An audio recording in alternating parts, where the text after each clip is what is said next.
Flowers TV ഇപ്പോൾ യൂട്യൂബിൽ പ്രേക്ഷകർക്ക് ലൈവായി കാണാം. ഉടൻ തന്നെ ഫ്ലവേഴ്സ് കോമഡി യൂട്യൂബ് ചാനലിൽ ജോയിൻ ചെയ്യുക.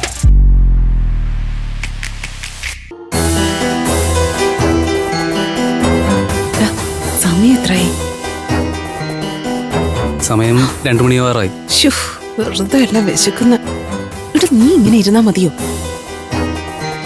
വാ, നമുക്ക് പോയി ചോറുണ്ണ. ഇനിയും വിശന്നിരുന്നാലേ എന്റെ വയറ്റില് കാറ്റ് കയറും. ഭർത്താവിന്റെ ജീവൻ അപകടത്തിലായത് അമ്മയ്ക്ക് പ്രശ്നമല്ല, സ്വന്തം വയറ്റിൽ കാറ്റ് കയറുന്നതാണ് പ്രശ്നം. അച്ഛന്റെ ജീവിതം കയ്യാലെ പുറത്താ, അപ്പോഴമ്മയ്ക്ക് വിശപ്പ് ദാഹമൊക്കെ. എടാ, അങ്ങേര് ICUവിൽ കിടക്കുന്നതിന് നമ്മൾ പുറത്ത് പട്ടിണി കിടന്ന് ചത്തിട്ട് കാര്യമുണ്ടോ? വിളിച്ചോണ്ട് പോയി തള്ളേ, ഇല്ലെങ്കിൽ നിയന്ത്രണം വിട്ട് ഞാൻ എന്തെങ്കിലും ചെയ്യും. ഇവനോടൊക്കെ മറുപടി പറയാൻ നിൽക്കുന്ന നമ്മളെ പറയണം. നീ വാടാ.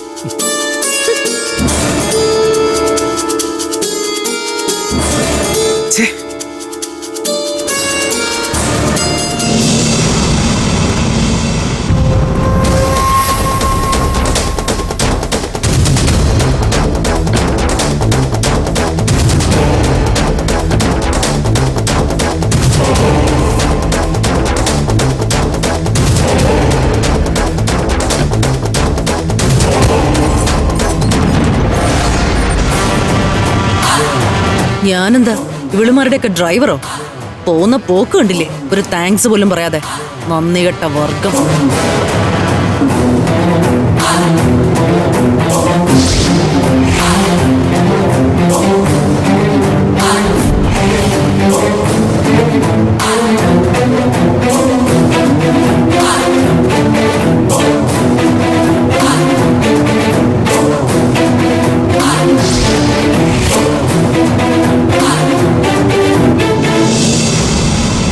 അപ്പോ എല്ലാവരെയും ഇങ്ങോട്ട് തന്നെയാ കെട്ടിയെടുത്തിരിക്കുന്നത്. കൊള്ളാം, എല്ലാം ഒരു കുടക്കീഴിൽ.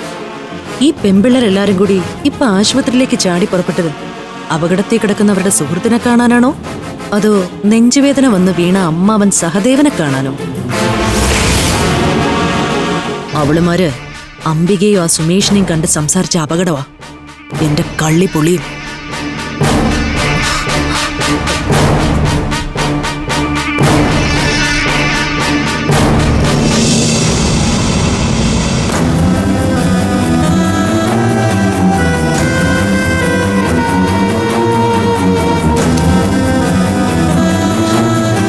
എങ്ങനെയുണ്ട് വിവേകിന്? കൈക്ക് കാര്യമായി പരിക്ക് പറ്റിയിട്ടുണ്ട്. അതിന്റെ ഓപ്പറേഷനാ ഇപ്പൊ നടക്കുന്നത്.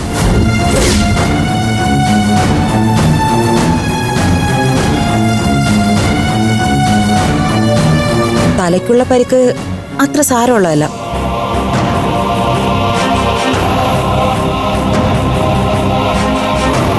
അമേരിക്കയിലുള്ള വിവേകിന്റെ പാരന്റ്സ് വിളിച്ചിരുന്നു. ഡോക്ടർ അവരോട് സംസാരിച്ചു. നിങ്ങൾ ടെൻഷൻ ആവണ്ട, നൗ ഹീസ് ഓക്കെ. ഞാൻ അങ്ങോട്ട് ചെല്ലട്ടെ?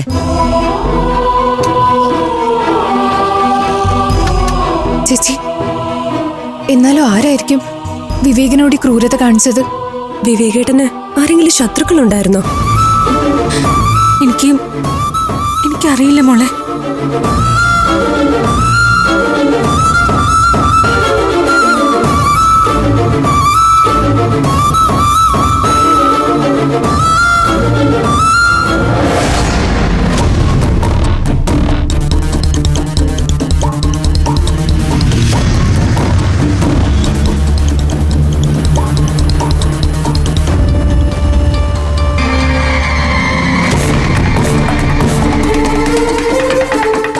അതെ, ഈ ICU എവിടെയാ? ഇവിടുന്ന് വലത്തോട്ട് ചെന്നാ മതി. Thank you.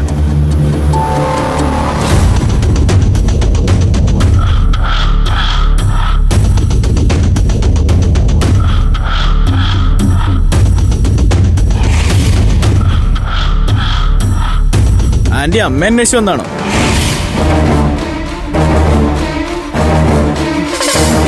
ആരുടെ അമ്മേ?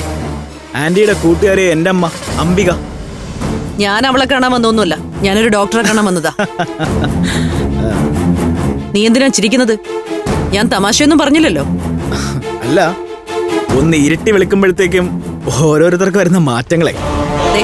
ഒരു കാര്യം ഞാൻ പറഞ്ഞേക്കാം, നിന്റെ അമ്മയുമായിട്ട് എനിക്ക് യാതൊരു ബന്ധവുമില്ല.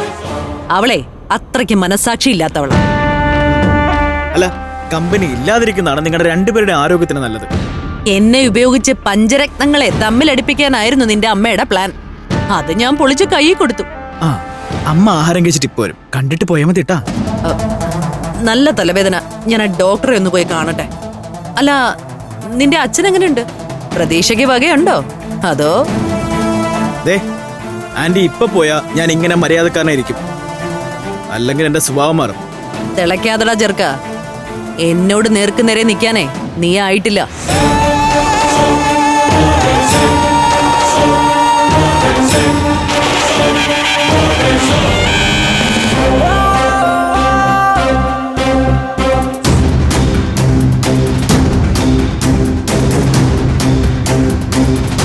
അപ്പൊ അനിയത്തിക്കുട്ടികൾ അമ്മാവനെ കാണാൻ വന്നതല്ല.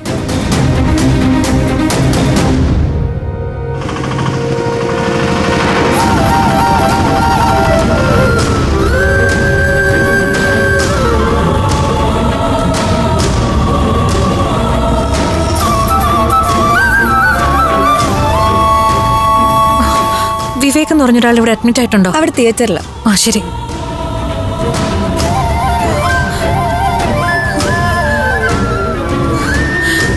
കാണുന്നില്ലല്ലോ ഈശ്വര. മോള് സമാധാനിക്കേ, നമുക്ക് കണ്ടുപിടിക്കാം. അവർ ഈ ഹോസ്പിറ്റലിലേക്ക് തന്നെയായിരിക്കും വന്നത്. അഭിമന്യു പറഞ്ഞ ആശുപത്രി ഇത് തന്നെയാ. നമുക്കേ അങ്ങോട്ടൊന്ന് പോയി നോക്കാം. വാ.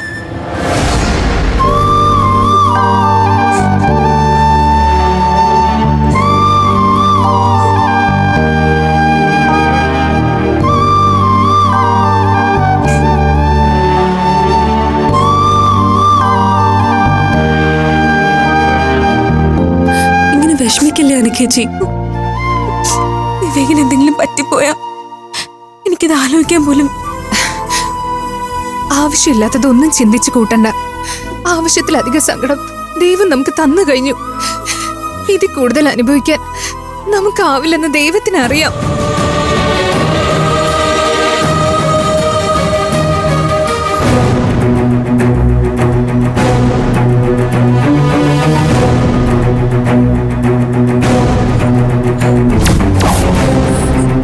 അമൃതേച്ചി,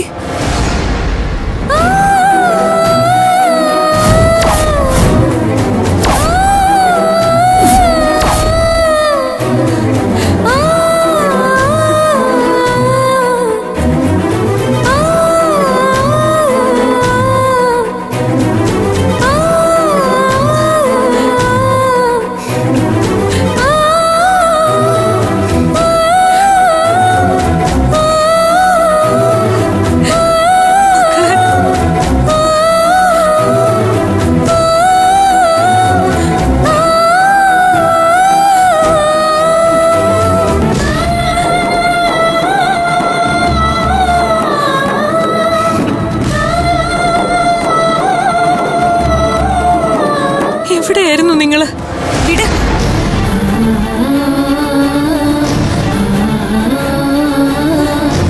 ചേച്ചി എന്തിനാ ഇപ്പൊ ഇങ്ങോട്ട് വന്നേ? എന്താ നിങ്ങൾക്ക് പറ്റിയത്? എന്തിനാ നിങ്ങൾ എന്നെ വിട്ടിട്ട് പോയത്? എന്നെ അത്രയ്ക്ക് വെറുത്തു പോയോ? ഞങ്ങൾക്ക് ചേച്ചിയോട് വെറുപ്പോ സ്നേഹമോ ഒന്നുമില്ല. ഇത്രയും നാളും കൂടെ ഉണ്ടായിരുന്ന ഞങ്ങളോട് ഇങ്ങനെയൊക്കെ പെരുമാറാൻ കഴിഞ്ഞല്ലോ. അത് ഓർക്കുമ്പോൾ ഉള്ള സങ്കടവും നിരാശയും മാത്രമേ ഉള്ളൂ.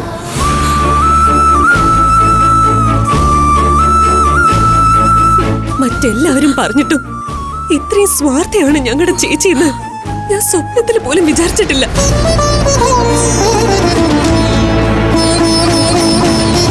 സ്വപ്നങ്ങളെക്കാളും കഥകളെക്കാളും വിചിത്രമാണ് ജീവിതമെന്ന് ഞങ്ങൾ ഞങ്ങളുടെ അനുഭവം കൊണ്ടാ പഠിച്ചത്. എന്തിനാ നിങ്ങൾ ഇങ്ങനെയൊക്കെ സംസാരിക്കുന്നത്? അതിന് മാത്രം എന്താ ഉണ്ടായേ? ഞാൻ നിങ്ങളോട് എന്ത് തെറ്റാ ചെയ്തെന്താണെന്ന് ചേച്ചി മറന്നു കാണും. സന്തോഷം നിറഞ്ഞ പുതിയ ജീവിതത്തിലേക്ക് കാലെടുത്ത് വെക്കുമ്പോ അതാണല്ലോ സൗകര്യം. പക്ഷെ ഞങ്ങൾ അതൊന്നും ഒരു കാലത്ത് മറക്കില്ല ചേച്ചി.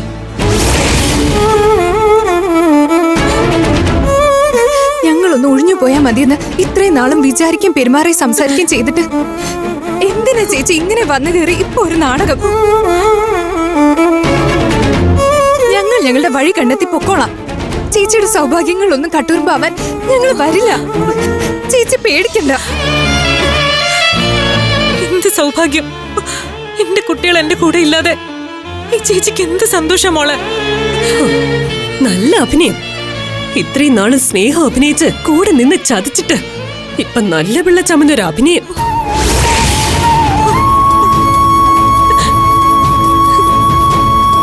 ഇറങ്ങി പോയി ഇവിടുന്ന്.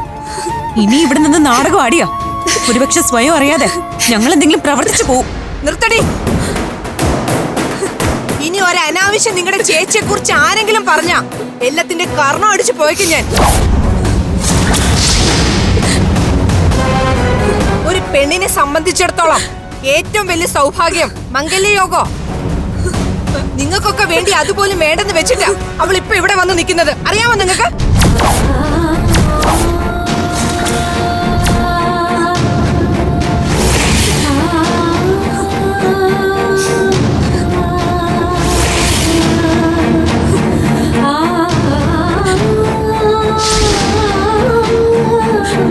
അമൃതയെ വേദനിപ്പിക്കാന്നോടത്തോളം നിങ്ങൾ വേദനിപ്പിച്ച് കഴിഞ്ഞു.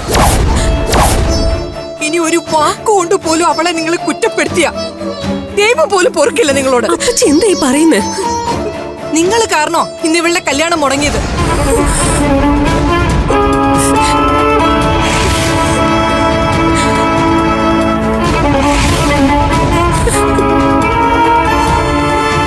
കല്യാണം മുടങ്ങിന്നോ? അതെ, മുടങ്ങി. നിങ്ങളില്ലാതെ ഒരു കല്യാണം വേണ്ടെന്നും ഒരു സൗഭാഗ്യവും വേണ്ടെന്നും നിങ്ങളെ ചേച്ചി തീരുമാനിച്ചു.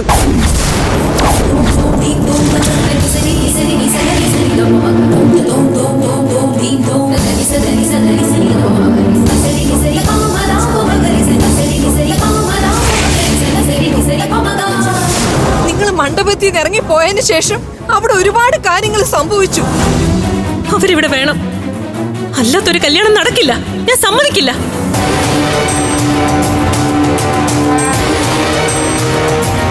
എനിക്ക് എന്റെ അനിയത്തിമാരെ വേണം. അവരെ ഞാൻ തന്നെ കണ്ടുപിടിച്ചോളാം.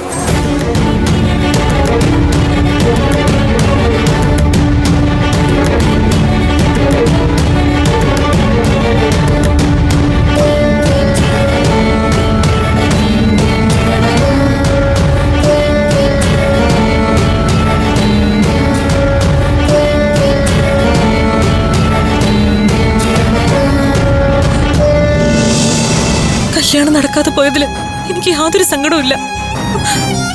എന്റെ കണ്ണടയും വരെ എന്റെ ജീവിതത്തിൽ എന്ത് സംഭവിച്ചാലും നിങ്ങൾ 4 പേരും എന്റെ ഇടവും വല്ലതും ഉണ്ടാവണം. ഇല്ലെങ്കിൽ ഒന്നിനും ഒരു അർത്ഥം ഇല്ലാതായി പോവും.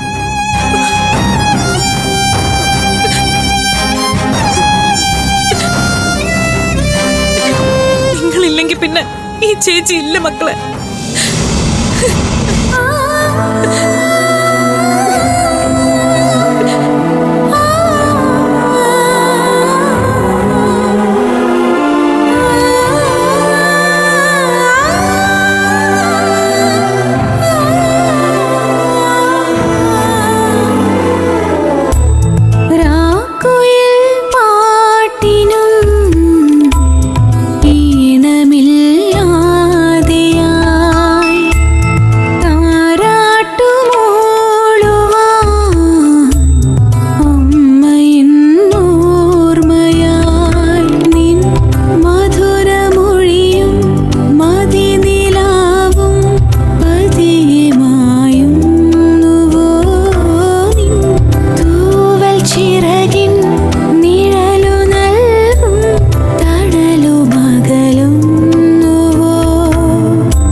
കേട്ടിട്ടാ നിങ്ങൾ ഈ തുള്ളിയെന്ന് എനിക്കറിയില്ല. എന്തായാലും അവരുടെ ഉദ്ദേശം അമൃതയെ നിങ്ങളെ തമ്മിൽ തെറ്റിക്കുകയായിരുന്നു. അത് ഉറപ്പാ. നിങ്ങളുടെ എടുത്തുചാട്ടം കൊണ്ട് അത് സംഭവിക്കുകയും ചെയ്തു.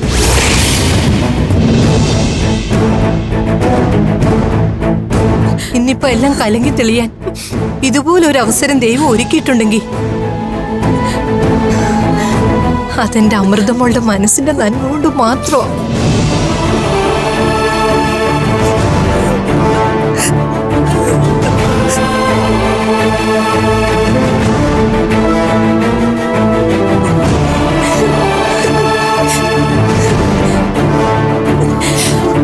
അമൃതേച്ചി ഞങ്ങൾക്ക് മാപ്പ് തരണം.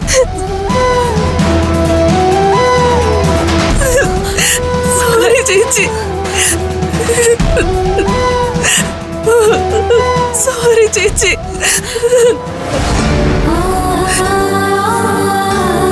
ഇന്ന് നടന്നൊന്നും ഓർക്കു പോലും വേണ്ട. എല്ലാം പോട്ടെ. എനിക്ക് നിങ്ങളെ തിരിച്ചു കിട്ടിയല്ലോ, അത് മതി. അത് മാത്രം മതി.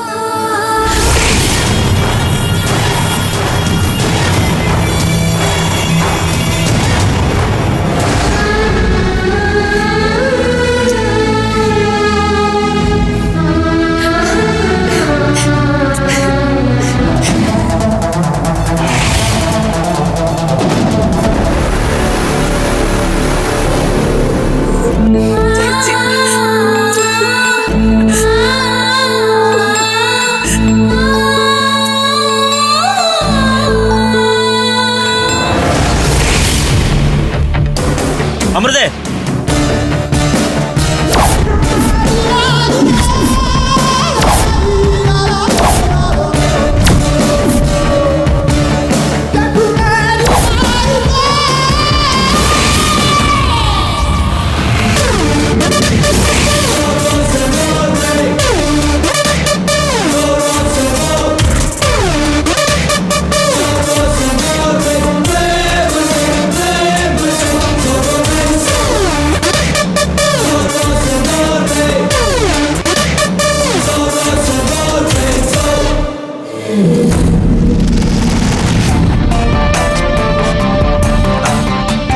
സംഭവിച്ചതൊക്കെ നല്ലതിന് വേണ്ടിയിട്ടാ.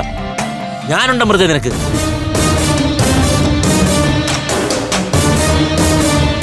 അടുത്ത ഒരു ശുഭമുഹൂർത്തം നോക്കി നിന്റെ കഴുത്തിൽ താലി കെട്ടാൻ പോകുന്നത് ഈ ഞാനായിരിക്കും. വാ അമൃത. അമൃതയുടെ കഴുത്തിൽ താലി കെട്ടുന്ന കാര്യം നീ മാത്രം തീരുമാനിച്ചാ പോരല്ലോ. തള്ളേ, ആവശ്യമില്ലാത്ത കാര്യത്തിലടോട്ടാ. നിങ്ങളുടെ പ്രായം ഞാൻ നോക്കില്ല. മഹേന്ദ്ര,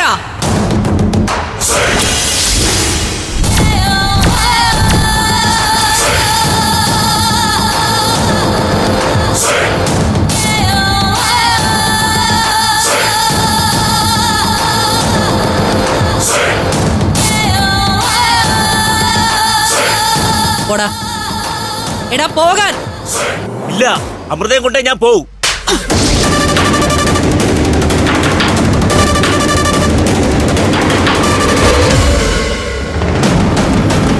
ഇന്ന് നീ ചെയ്തതിരിക്കട്ടെ, ഇതോടെ നിർത്തിക്കോണം.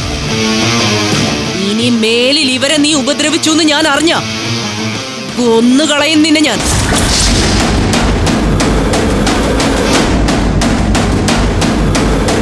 ചേച്ചി, എന്റെ അമൃത.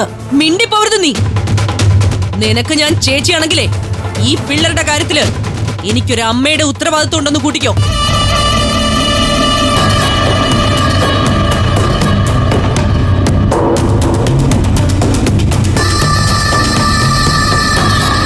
എന്തിനാടാ ഇവിടെ നിൽക്കുന്നേ? ഇറങ്ങിപ്പോ. പോനല്ലേ പറഞ്ഞത്.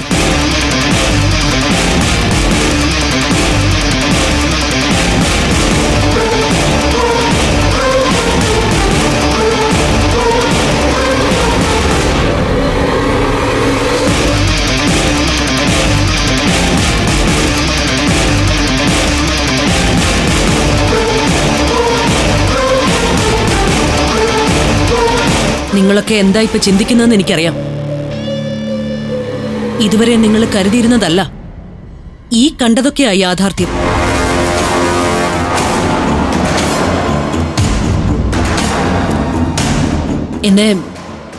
എന്നെ നിങ്ങളാരും ഒരിക്കലും മനസ്സിലാക്കിയിട്ടില്ല. എനിക്ക് നിങ്ങളോട് ആരോടെയും യാതൊരു ശത്രുതയില്ല.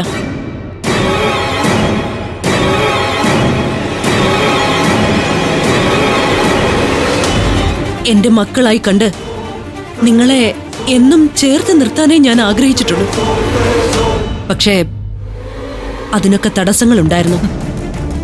ഓരോരുത്തരുടെ പ്രവൃത്തിയിൽ നിന്നല്ലേ ശത്രുക്കളാണോ മിത്രങ്ങളാണോ നമ്മൾ തീരുമാനിക്കുന്നത്. ഞാൻ പറഞ്ഞല്ലോ, കൈയും കാലും കെട്ടിയിട്ട അവസ്ഥയിലായിരുന്നു ഞാൻ. നിങ്ങളുടെ യഥാർത്ഥ ശത്രു ഞാനല്ല.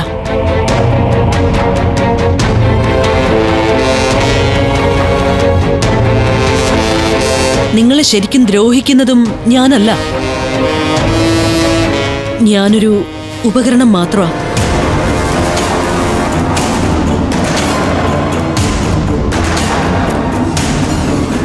കൂടുതലൊന്നും എനിക്കിപ്പോ നിങ്ങളോട് പറയാൻ പറ്റില്ല. ഒക്കെ നിങ്ങൾക്ക് വഴിയെ മനസ്സിലാവും.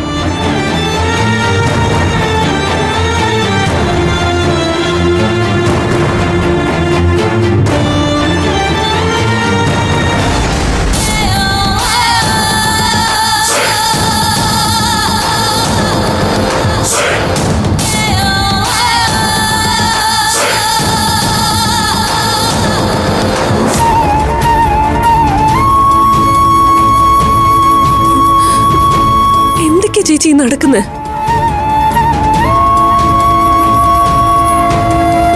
ഈശ്വര, ഈ പിള്ളേർ അറിഞ്ഞതിനും അനുഭവിച്ചതിനും മേലെ ഇനിയും കഥകളോ?